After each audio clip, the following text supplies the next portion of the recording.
Nandito po ako para ibahagi sa inyo ang aking pagpapatotoo sa rich generosity or generous giving teaching ng simbahan. So, gusto ko lang pong i-share sa inyo yung verse na to, yung Matthew 6, chapter 6, verses 19 to 21 sa NIV. Alam ko, yung iba po sa atin familiar na dito, pero ito po yung gusto kong i-share na verse na at ano ba yung impact ng katuruan na to or nung verses na to sa buhay ko with regards to generous giving. So, allow me to read the verse po. Do not store up for yourselves treasures on heaven, where moths and vermin destroy, and where thieves break in and steal.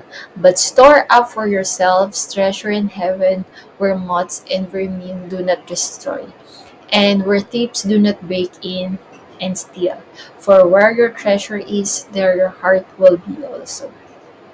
So dito, isa sa pinaka shortcut na naiisip ko na term na mas madali nating naiintindihan na mag-invest po tayo sa mga bagay na nagmamatter in the heavenly realm compare sa nagmamatter dito sa bundong ibabaw. Pero bago po ang lahat, gusto ko lang i-define clearly kung ano bang ibig sabihin ng investment. Yung investment po, pag sinabi po nating investment, once na nag-invest tayo, may ine-expect tayong return sa atin, maaring positive return or negative return. So, for example po, nag-invest ka sa isang stocks. So, ang expectation po ay pwedeng kumita ka or malugi ka. Yun po yung investment na tinatawag. Hindi po ang investment ay hindi panggastos or pag-upgrade sa isang bagay na mas high-tech. Kasi karaniwan yun po yung naririnig ko yung paano ginagamit yung investment. Hindi po ganun. So, dito po sa context na to, gusto ko lang sabihin na nag-invest po ako ng maraming bagay sa mga bagay na nagmamatter sa heavenly realm. So, ang catch lang po dito, pag sinabing nag-invest tayo sa verse na to, ang pangako ng Panginoon ay positive return lang po. Hindi niya po sinabi na kapag nag-invest ka, magde-decline lahat ng in-invest mo. So, kaya nga amazing eh. Kaya, kung mag-i-invest ka na lang din, mag-invest ka doon sa pinapasabi sa'yo sinasabi ng Lord sa'yo na mag-invest ka kasi may 100% assurance. So, bakit ko ba ito nasabi? Ano yung proof ko para dito? So, yung proof ko po dito, yung personal life ko. Yung pagiging fresh ng bagong Christian, isa sa na-impress sa akin na gawin ng Panginoon ay gawin yung best ko sa lahat ng bagay. Gawin lahat in an excellently manner sa kahit ano man gawin ko. So, ang ginawa ko po kahit nag-work ako, kahit na nasa bahay ako, naglilinis, kahit na nasa church ako, ginagawa ko yung mga ministry assignment ko, ginagawa ko po yung best ko.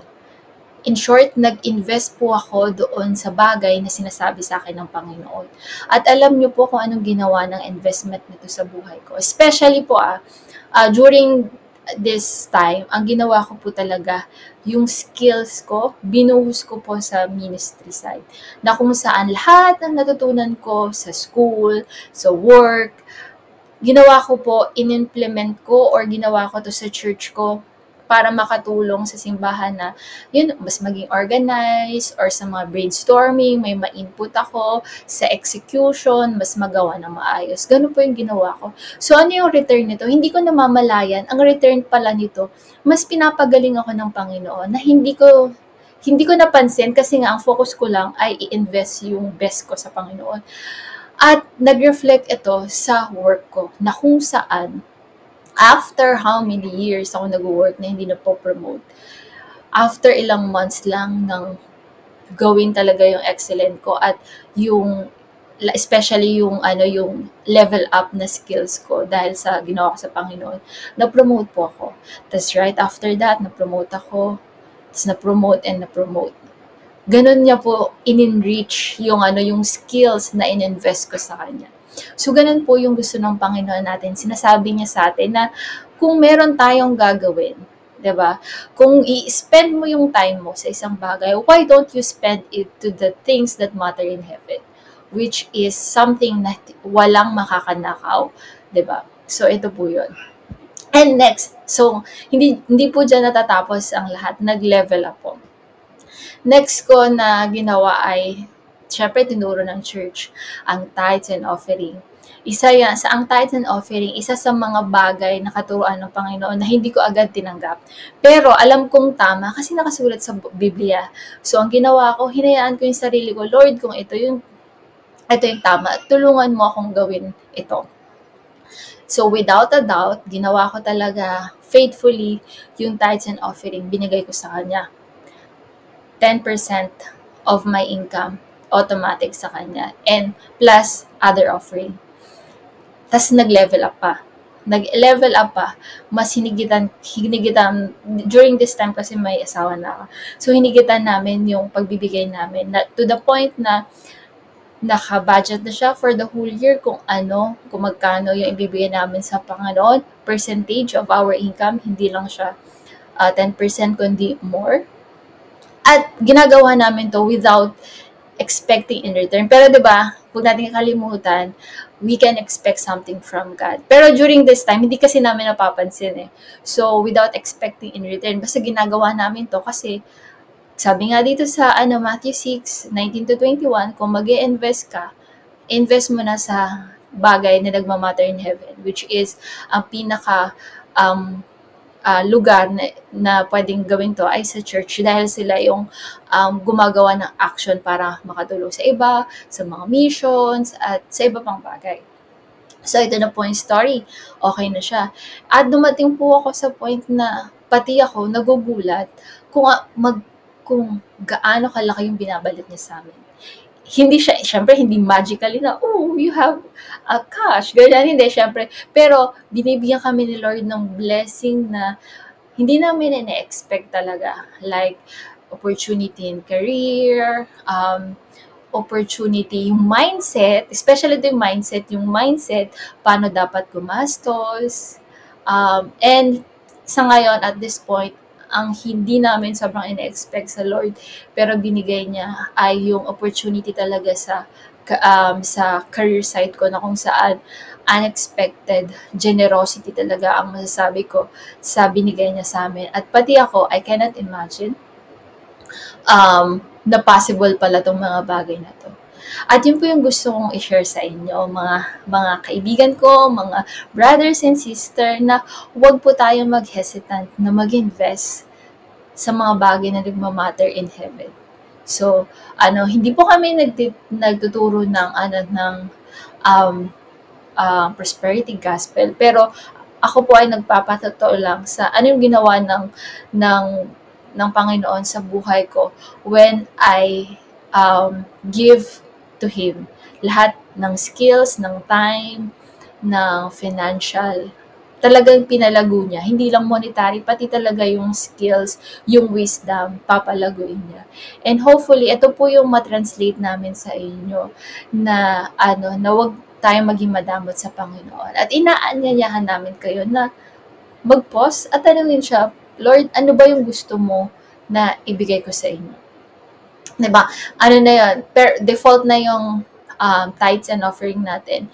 Beyond that, why don't we ask God, ano pa ba, Panginoon, yung gusto mong ibigay ko sa inyo? Na kung saan masyado kong pinagdadamot to the point na ito na yung nagiging Diyos ko. Na ito na, nandito na umiikot yung mundo ko. Diba? Tanungin natin, Lord, ano ba to? Tulungan mo akong i-let go itong bagay na to kung masyado ko na siyang pinangahawakan. So, yun po. Kaya, why don't we bow down our heads and let's pray regarding this matter. Let's pray. Heavenly Father, thank you for this time that you have given us. Panginoon, sa lahat ng mga nakikinig, tulungan mo po sila na ma-recognize nila ano pa yung bagay na pinagdadamot nila sa iyo na kailangan nilang i-let go at kailangan nilang i-offer sa iyo.